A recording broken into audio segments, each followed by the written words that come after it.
بسم اللہ. میری گزارش ہے ساتھیوں سے ماسک پہنیں پلیز. نحمدہ ونصلی علی فیصل رسولہ جاوید صاحب بھی الکریم. پہن لیں. اما بعد فاعوذ باللہ من الشیطان الرجیم. بسم اللہ الرحمن الرحیم.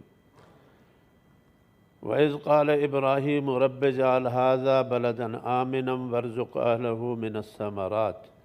صدق اللہ العظیم. درود شریف پڑھیں. اللہم صلی علی محمد وعلی آل محمد کما صلیت علی ابراہیم وعلی آل ابراہیم انک حمید مجید. جناب چیئرمین، بجٹ پر بحث ہو رہا ہے. اسلام نے ہمیں یہ حکم دیا ہے کہ معیشت کے مسئلے میں تم سے جتنا ممکن ہو اپنے لیے اور دوسروں کے لیے معاشیات کے مسئلے میں معاون ثابت ہو جاؤ. ابراہیم علیہ السلام اللہ کے نبی ہیں. جب اپنے بچے حضرت اسماعیل کو اور اپنی اہلیہ کو مکے میں چھوڑا تو انہوں نے یہ کہا رب اجعل ھذا بلدًا، اللہ اس کو شہر بنانا. اب تو میرا بچہ اور بیوی ہے، اس کو شہر بنانا اور امن والا شہر بنانا. ایک نمبر 2 وَارْزُقْ أَهْلَهُ مِنَ الثَّمَرَاتِ، اے اللہ ان کو کھانے کے لیے ثمرات میوات دوسری جو چیزیں ہیں استعمال کی، اللہ ان کو نصیب کرنا. تو معلوم ہوا معیشت کے لیے دعا کرنا اور معیشت پر محنت کرنا یہ اسلام کا حکم.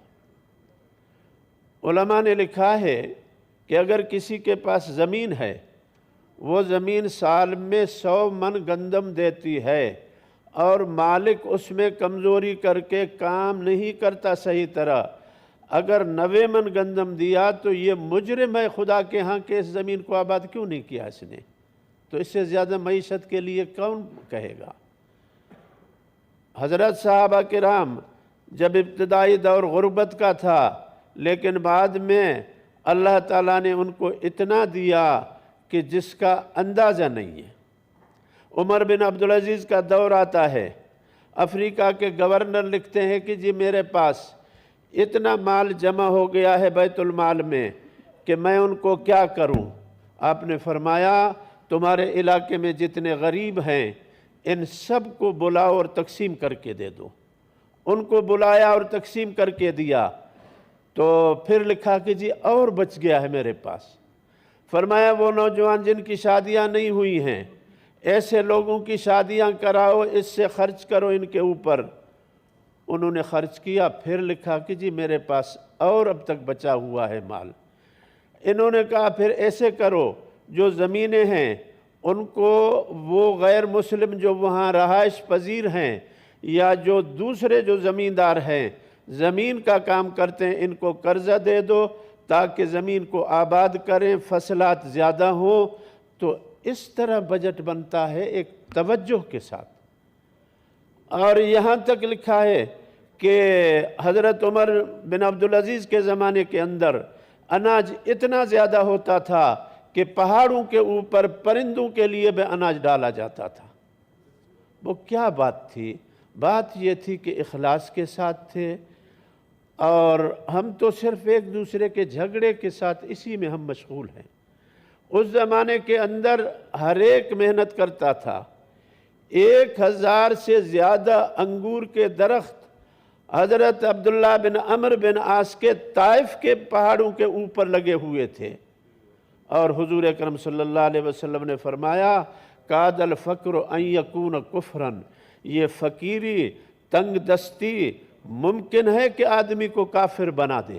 آدمی کو کھانے کے لیے نہیں ہوگا تو پھر وہ کفر کے طرف چلا جائے گا.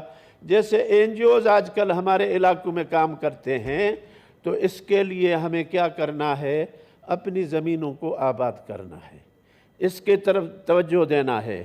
اور اطلب الرزق فی خبایا الارض، علماء لکھتے ہیں کہ رزق کو زمین کے تہ میں ڈھونڈو، مانا معدنیات نکالو اور معدنیات سے اپنے لیے حاصل کرو. ہمارے بلوچستان میں بتاؤں جناب چیئرمین اتنی زمینیں غیر آباد ہیں کہ جس کا اندازہ نہیں ہے. اگر ان زمین کو آباد کیا جائے اور اتنی معدنیات ہیں، وہاں پٹرول بھی ہے، وہاں کرومائٹ ہے، بیرائٹ ہے، سونا ہے، چاندی ہے، تانبا ہے، اس طرف توجہ نہیں ہے، اور ہم اپنے یہاں بیٹھ کر ایک دوسرے کے ساتھ لڑنے میں مشغول ہیں۔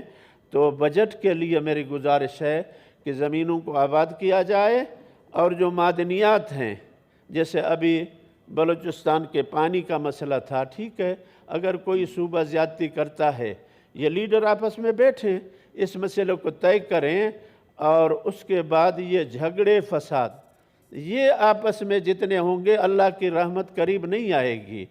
تو بلوچستان کے اس پانی کے متعلق گزارش ہے، اور کوئٹہ کا آج کل میں آپ کو کیا بتاؤں، 30 لاکھ اس کی آبادی ہے، پانی کم ہے، اگر کوئی شہر چلا جائے گا ادھر ادھر تو یہ کوئٹہ ان میں سے ایک شہر ہوگا بغیر پانی نہ ہونے کی وجہ سے۔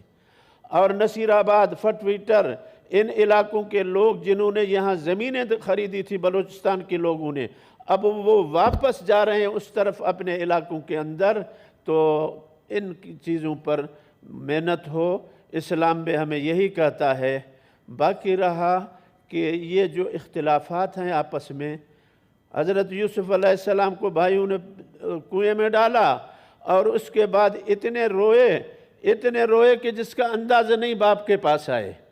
اب کنویں میں ڈالا ہے، قرض آپ نے لیے، اور اس قرضوں کی وجہ سے ہم مصیبت میں ہیں، پھر آپ روتے زیادہ ہیں ہم سے، ایسا نہیں ہونا چاہیے۔ وآخر دعوانا جی سینیٹر علی ظفر صاحب۔